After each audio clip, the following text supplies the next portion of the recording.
dans le prochain épisode de Demain nous appartient. Tandis que Xavier prend la place de Camille parmi les otages, Charlie trahit le groupe. En parallèle, Bart et Louise s'installent dans une nouvelle maison, et Jordan peine à contrôler sa colère. Attention, les paragraphes qui suivent contiennent des spoilers sur l'épisode de Demain nous appartient diffusé demain soir sur TF1. Si vous ne voulez rien savoir, ne lisez pas ce qui suit. Mercredi 25 août dans Demain nous appartient. Xavier prend la place de Camille parmi les otages au Spoon. Chloé s'inquiète pour Ulysse, mais Alex la rassure, il est certain qu'Ulysse est tiré d'affaire désormais. Alex aimerait tenter un nouveau coup pour désarmer les preneurs d'otages et éviter un autre drame, mais Chloé l'en dissuade. Elle ne veut pas que son ex prenne des risques. Au même moment, à l'hôpital, Amanda, effondrée, est en état de choc. Elle n'a pas quitté le corps d'Ulysse et avoue à Marianne qu'elle n'arrive pas à réaliser. Le docteur Delcourt lui conseille d'aller se reposer.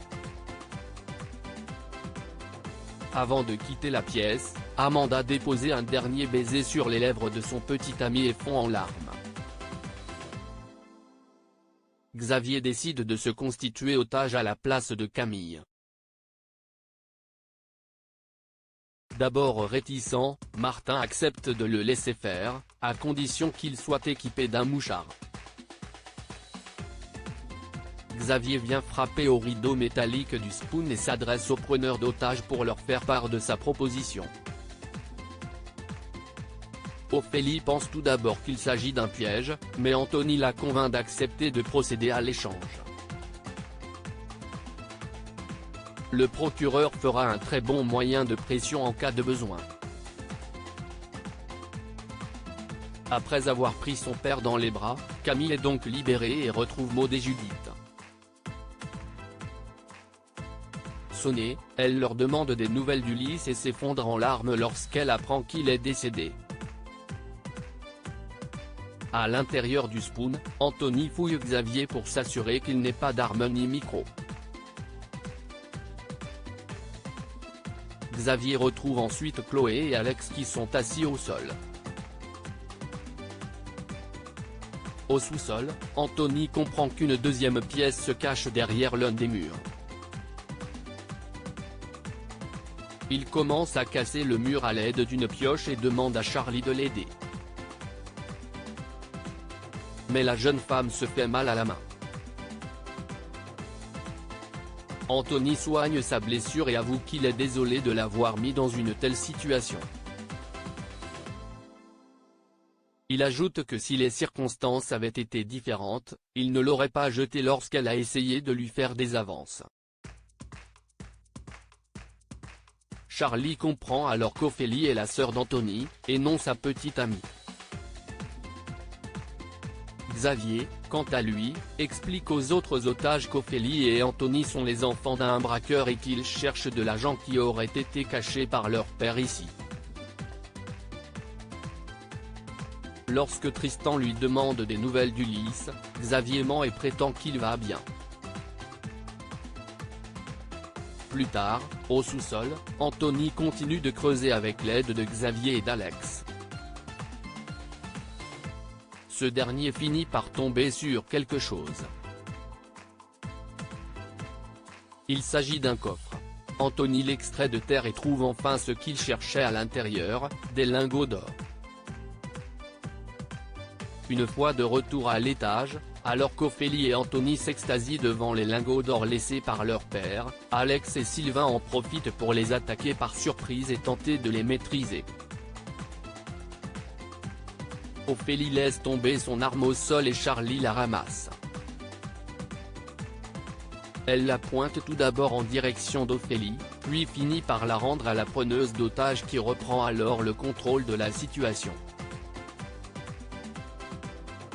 Au grand désarroi de Sylvain, qui ne comprend pas pourquoi Charlie vient de les trahir. Jordan peine à contrôler sa colère. Bart et Louise s'installent dans leur nouvelle maison.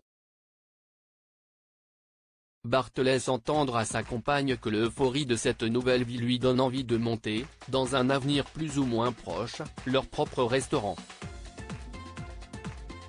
En parallèle, Clément, le jeune homme sur qui Mathilde a flashé à l'hôpital après son insolation, manque de renverser Jordan dans la rue avec son scooter. Pour se venger, Jordan fait tomber le casque de Clément une fois ce dernier garé. Le ton monte rapidement entre eux. Bart et Louise ont hâte de montrer la maison à Mathilde, mais l'adolescente y prête à peine attention, tant elle est obnubilée par Clément, son prince charmant. Lorsque celui-ci l'appelle pour lui donner rendez-vous à la Paillote, Mathilde est aux anges. À la Paillote justement, Clément se plaint auprès d'Adrien qui lui a servi un cocktail tiède. Il aimerait que le petit ami de Sophia lui en serve un autre et ne se montre pas très sympathique. Son attitude ne plaît une fois de plus pas à Jordan qui débarque et l'agresse, lui faisant remarquer que ses caprices de diva sont énervants. Alors qu'il semble prêt à se battre, Lizzie intervient et les sépare, sous les yeux d'Adrien et d'Audrey qui assistent à la scène de loin. Lizzie demande à Clément de partir puis couvre son frère en assurant à leur mère que c'est Clément qui cherchait les embrouilles. Clément quitte la plage et Mathilde se retrouve sans nouvelles de lui lorsqu'elle arrive finalement à la Paillote. La situation lui permet de faire la connaissance de Lizzie. Le soir venu, chez Alma et Samuel, Jordan finit par avouer à sa mère la raison de son comportement, il ne peut plus de leurs conditions de vie. Il aimerait avoir la même vie que Sophia et Adrien par exemple, qui ne manquent de rien et vivent dans de magnifiques villas. Audrey promet que les choses vont s'arranger et qu'un jour il pourra se la péter comme Clément. Il faut juste qu'il se serre un peu les coudes en attendant. De retour chez elle, Mathilde peine à cacher sa tristesse. Elle explique à sa mère que Clément, le garçon qu'elle a rencontré à l'hôpital, lui a posé un lapin. Et que même si elle est encore avec Ben, elle a eu un vrai coup de cœur pour lui. Elle demande ensuite à Louise de la laisser seule et reçoit un SMS de Clément qui lui remonte immédiatement le moral puisque le jeune homme s'excuse et lui propose de se voir le lendemain.